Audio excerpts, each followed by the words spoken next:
On the evening of March the 3rd, 2021, 33-year-old Sarah Everard left a friend's house in South London and began the walk home. It was a route many people would consider ordinary, a journey through familiar streets in one of the world's busiest cities, but Sarah never made it home. Over the following days, her disappearance sparked a massive police search and captured national attention. As investigators pieced together her final movements, the case took a shocking turn that would send waves of anger, grief, and fear across the United Kingdom. This is the story of Sarah Everard, how a routine journey ended in tragedy, the investigation that followed, and the profound impact the case had on public trust, women's safety, and the nation as a whole. Sarah Everard was a 33-year-old marketing executive living in Brixton in London when she was kidnapped, raped, and murdered. She was walking home from a friend's house in Clapham on March the 3rd, 2021. The shocking crime was committed by a Metropolitan Police officer by the name of Wayne Couzens when he took advantage of COVID-19 regulations to falsely arrest her and drive her miles away from London to Dover when the unthinkable then happened. The murder sparked nationwide outrage that a person who was in a position of trust and authority could commit such a horrific crime like this. Women were afraid to go out at night and people started to lose faith in the police. Sarah was born in Surrey in 1987 and grew up in York with her parents Jeremy and Susan, along with her older sister Katie and older brother James. She attended a school called Fulford. She was a bright student and her mother described her as a beautiful dancer and was very clever. She studied human geography at Cuthbert Society, Durham University between 2005 and 2008. She got a degree at university and after she graduated, she took 6 months off in 2013 to go backpacking through South America. When she returned, she started to build a successful career over a decade in London's digital media and PR sectors, where she would eventually become Group Accountant Director. She had not long started a new job at a company called Flipside Group. Sarah was enjoying life and she had a boyfriend named Josh and he lived near her. They were very much a happy young couple and were in love. She lived in a flat in Brixton Hill, which is a popular area for young professionals. She loved city life and had a big circle of friends. She was described by friends and family as strong, beautiful, caring, and dependable. She was very much a family person, and they all loved her very much. On the evening of March the 3rd, 2021, Sarah visited a friend in the Battersea, Clapham area of London. At the time, the country was in lockdown because of COVID-19, so people couldn't socialise with each other.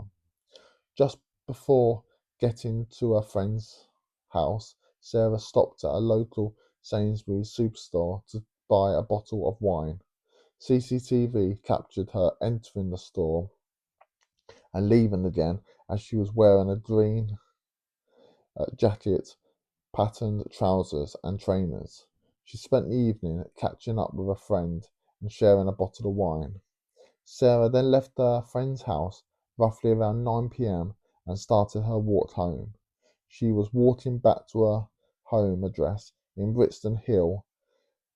It was roughly 2.5 miles from her friend's flat, and the journey was one that Sarah had taken before because she had walked it loads of times. She walked along the A205 South Circular Road that crossed Clapham Common. Around 9:13 p.m., she phoned her boyfriend and chatted about planning to meet up the next day, and the phone call lasted around 14 minutes.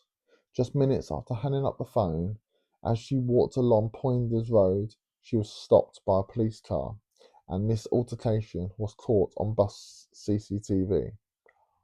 Police officer Wayne Couzens had been driving around that area of London that evening looking for a woman to kidnap. He had driven from Kent to London in a hired car that he hired that evening. A few days before the abduction, Couzens was caught on CCTV buying two large green Builders Rubbles bags from B&Q in Dover, and he visited a petrol station to buy a jerry can that he filled with petrol. He also made a purchase of carpet protector off Amazon and visited a Tesco store to buy hairbands. Apparently, they were used so he could maintain an erection. He also bought adhesive tape before travelling to London. CCTV captured Couzens talking to Sarah in Poinders Road, and it turns out he was arresting her for breaching COVID-19 regulations in the hire car. But because Couzens was a police officer and had his warrant card to prove it, Sarah couldn't tell she was in danger. He handcuffed her and falsely arrested her on the guise she was breaching COVID-19 regulations. A passing motorist notices the exchange, but just assumes it is a legitimate police arrest. By 21:38, Couzens drives away from Poinders Road, taking Sarah out of London. Just imagine what was going through Sarah's mind as she was driven out of London. She must have been so scared, and it makes you think, when did she realise she was in danger?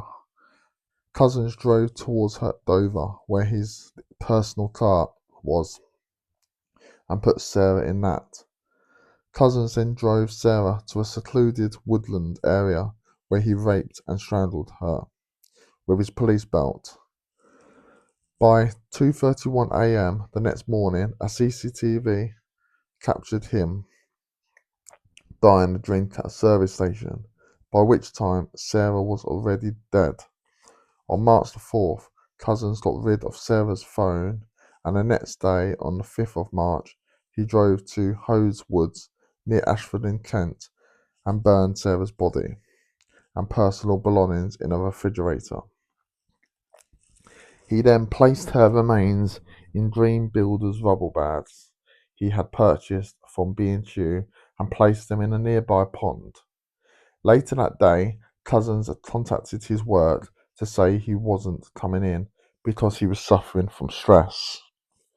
On the days after the murders, he acted completely normal, spending time with his wife and kids. He booked a dentist appointment for his children and contacted the vets about his family dog. On Sunday, March the 7th, Couzens took his wife and two children to Hose Woods. He allowed his children to play in the woods near where Sarah's body was. That takes an evil mind to do what he did a couple of days before, but still take his family to the same place. He killed Sarah. On March the 4th, Sarah's boyfriend formally reported her missing after he was unable to contact her. The Metropolitan Police Specialist Crime Unit took on the case, and after they reviewed the CCTV and automatic number plate recognition data, they found the car that Couzens had used and traced it back to him. On March the 9th, 2021, the police raided Couzens' home in Deal in Kent.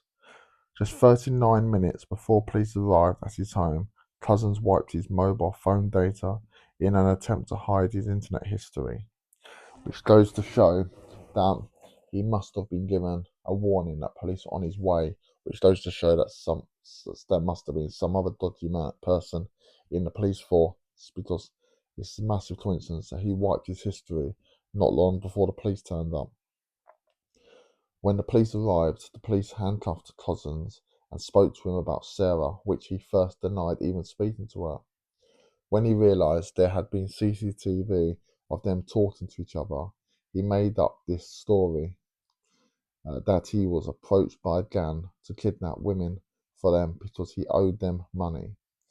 When police wanted to know who they were and how to contact them and stop them and to find Sarah, Couzens said he didn't know because he said he doesn't phone them or they don't phone him. They just turn up wherever he is and speak to him face to face. They took Cousins into custody, and on March the 10th, they found Sarah's remains in a pond at Hose Wood. On March the 12th, 2021, following authorization from the CPS, Cousins was formally charged with the kidnap and murder of Sarah Everard. He got sent to prison to await trial.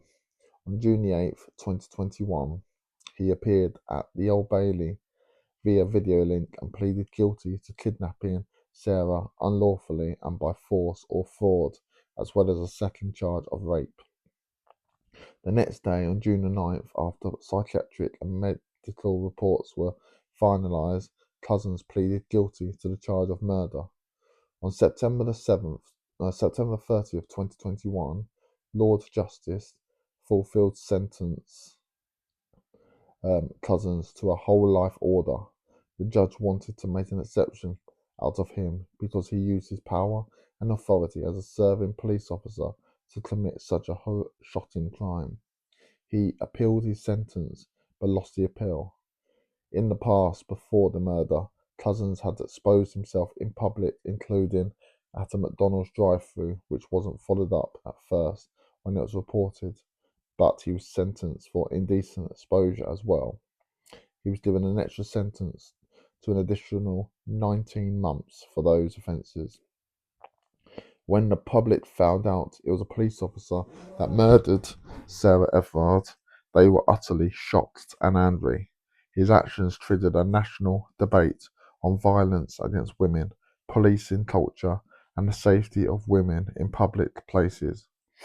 Almost half of women and men in the United Kingdom lost trust in the police, and 1 in 10 women saying they are less likely to report a sexual assault to the police from now on. This case led to a lot of anger and grief, and there was a lot of demonstrations from groups like the Reclaim These Streets.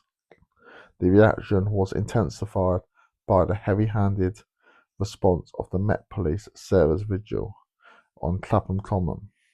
Many viewed Cousins not just as a bad apple, but as a problem of a deeper systematic issue in misogyny within the police. The public demanded changes to vetting processes to prevent individuals with histories of indecent exposure or misogynistic behaviour from becoming or remaining as police officers. The fact that Cousins used his position as a serving police officer to falsely arrest Sarah and had previously been reported for indecent exposure caused the public huge concern. Cousins remains incarcerated at HM Prison Frankland in County Durham, a high-security prison housing some of the most dangerous prisoners. Following his convictions, formal actions were taken to strip Cousins from his Met Police pension, preventing him from financially benefiting from years in service. This is a shocking crime that absolutely had shocked me to the core ever since I heard about it. As a father myself, I can only imagine what Sarah's family are going through. The murder of Sarah Everard shocked the United Kingdom that sparked widespread debate about violence against women, public trust in policing, and the measures needed to improve safety. The conviction of Wayne Cousins brought legal closure to the case, but its impact continues to influence public policy, policing reforms, and conversations about women's safety in society. Sarah Everard's death remains a powerful reminder of the importance of accountability, justice, and efforts to prevent such tragedies in the future. Sarah didn't deserve what happened to her. I feel for her and her family, and I offer my sincerest condolences. Rest in peace to Sarah Everard, and I hope she is at peace now. If you enjoyed this video, please give me a like and subscribe to my channel for more true crime content.